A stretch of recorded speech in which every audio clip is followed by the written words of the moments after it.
اعوذ باللہ من الشیطان الرجیم بسم اللہ الرحمن الرحیم والذین یبیتون لربهم سجدا وقیاما والذین یقولون ربنا اصرف عنا عذاب جہنم ان عذابها كان غراما انها ساءت مستقرا ومقاما صدق اللہ العظیم۔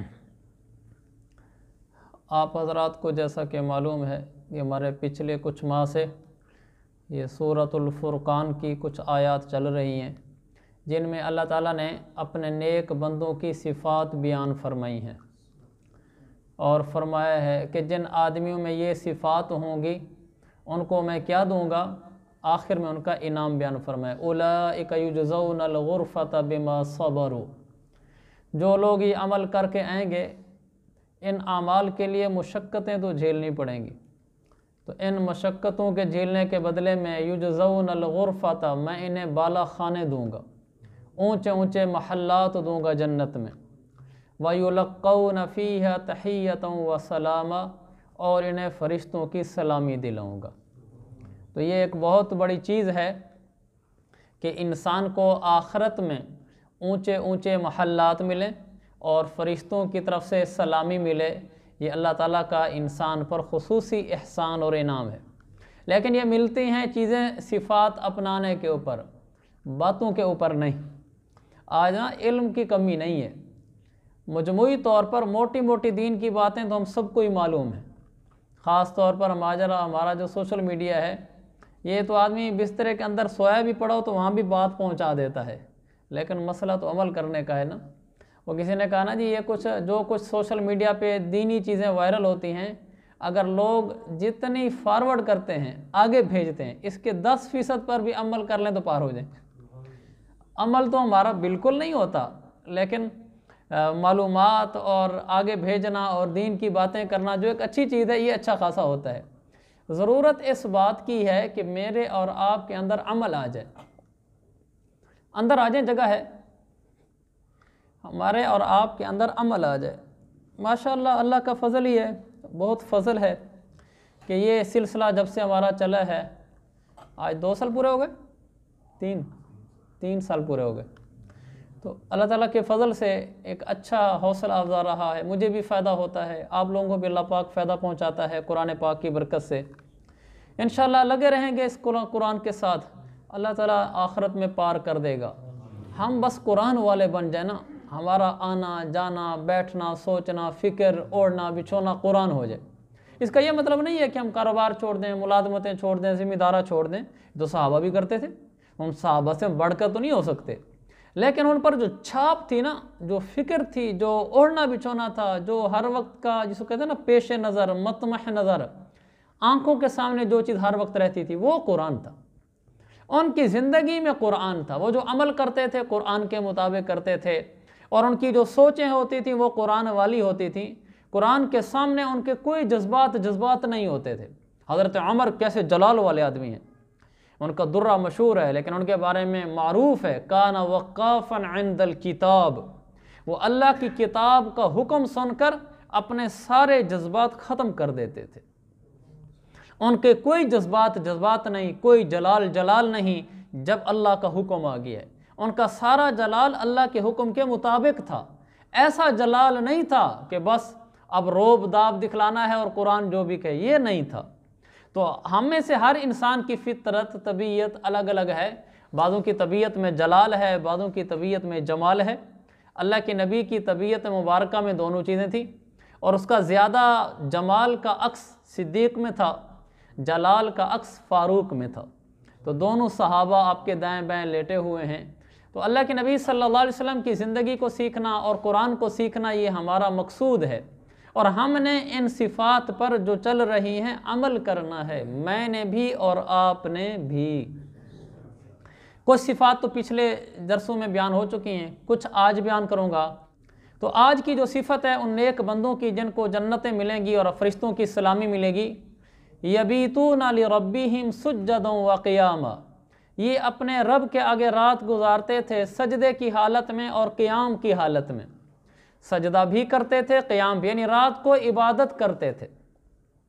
رات کی عبادت ہمارے ہاں یہ سمجھا جاتا ہے کہ یہ تو کوئی شیخ عبد القادر جیلانی جیسا بزرگ ہو، جنید بغدادی جیسا بزرگ ہو، چشتی اور اجمیری جیسا بزرگ ہو رحمہم اللہ، یہ بڑی بڑی جو ہستیاں گزری ہیں نا، یہ تو ان کے کام تھے راتوں کو سجدے قیام کرنا، ہم تو بس ایسے لوگ ہیں۔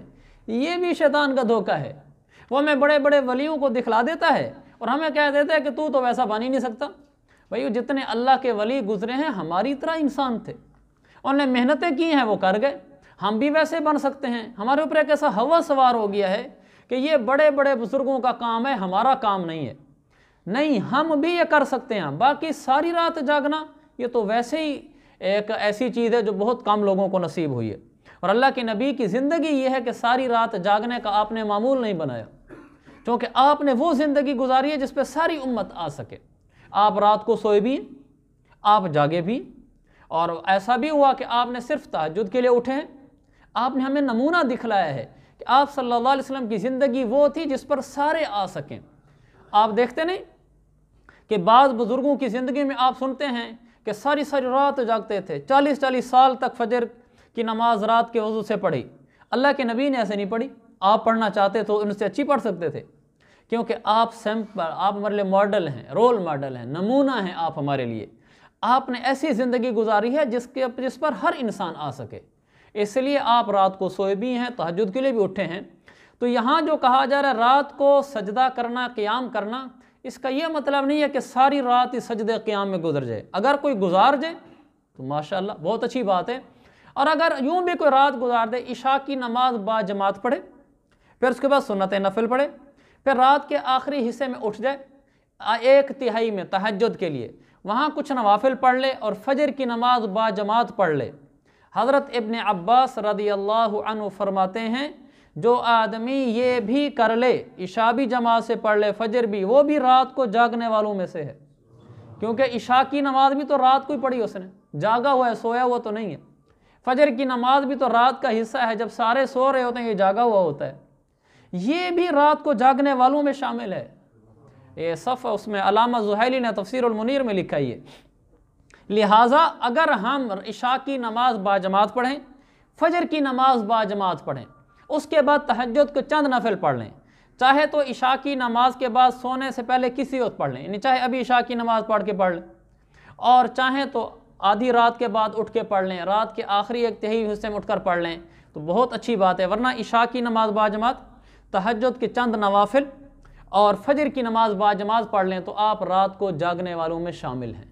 یہ بہت مبارک چیز ہے، کسی کو رات کا جاگنا نصیب ہو، یعنی عشاء اور فجر کی نماز با جماعت اور کچھ نوافل تہجد کی بھی نصیب ہو جائیں۔ تھوڑا میں تہجد پر بھی عرض کر دوں، ہمارے ہاں تہجد کو بھی ایک مشکل چیز سمجھا جاتا ہے، وہ ایسا سمجھا جاتا ہے جیسے کوئی ہر ایک کے بس کا کام ہی نہیں ہے، ایسی بات نہیں ہے۔ عشاء کی نماز کے بعد چند نفل تہجد کی نیت سے پڑھ لینا یہ تہجد ہی ہے۔ آپ نے عشاء کے فرض پڑھے، وتر سے پہلے چند نفل پڑھ لیے تہجد کی نیت سے، یہ تہجد ہے، مفسرین نے لکھا ہے۔ اور اگر آپ نے وتر کے بعد سونے سے پہلے پڑھ لیے تہجد کے نفل، یہ تہجد ہی ہے۔ اسی طرح آپ نے رات کو اٹھ کر پڑھے تو بھی تہجد ہی ہے۔ ہاں یہ فرق ضرور ہے، جو آدمی رات کے آخری حصے میں اٹھ کر تہجد پڑھے گا اس کی فضیلت اور شان زیادہ ہے، اس کا انکار نہیں ہے، لیکن رات کو پڑھ کر سونے والا بھی تہجد والا ہے۔ ہاں مقام کا فرق ہے جو میں نے عرض کر دیا ہے۔ تو ہم میں سے سارے آدمی تہجد گزار بن سکتے ہیں۔ تو میں تو جہاں درس دیتا ہوں میں کہا کرتا ہوں کہ میں سالوں سے تہجد گزار ہوں۔ وہ کیسے؟ وہ والا تہجد گزار نہیں جو آپ سوچ رہے ہیں راتوں کو اٹھ کے پڑھنے والا، وہ اس نیت سے میں سو جاتا ہوں کہ صبح جاگ آ گئی تو پڑھ لوں گا، جب اللہ تعالیٰ توفیق دے دیتا ہے جاگنے کی تو پھر ہم اٹھ جاتے ہیں، جب توفیق نہیں ملتی تو رات پڑھ کے سوئے ہوتے ہیں، تہجد نہیں چھوٹی ہوتی، اور آخرت کے لحاظ سے انشاءاللہ قبول ہو جائے تو تہجد والوں میں شمار ہیں۔ یہ آپ سارے تہجد والے بن سکتے ہیں، یہ تو کوئی مشکل نہیں ہے۔ عشاء کے 2 نفل پڑھے تہجد کے اور سو گئے، اس نیت سے کہ اللہ اگر صبح جاگ آ گئی تو صبح بھی پڑھ لوں گا، نہ آئی تو انشاءاللہ آپ کی تہجد ہو چکی ہے۔ کہ تو کئی لوگوں نے ہم سے مسئلہ پوچھا، کئی لوگوں نے، جی کیا تہجد پڑھنے کے لیے رات کو سونا ضروری؟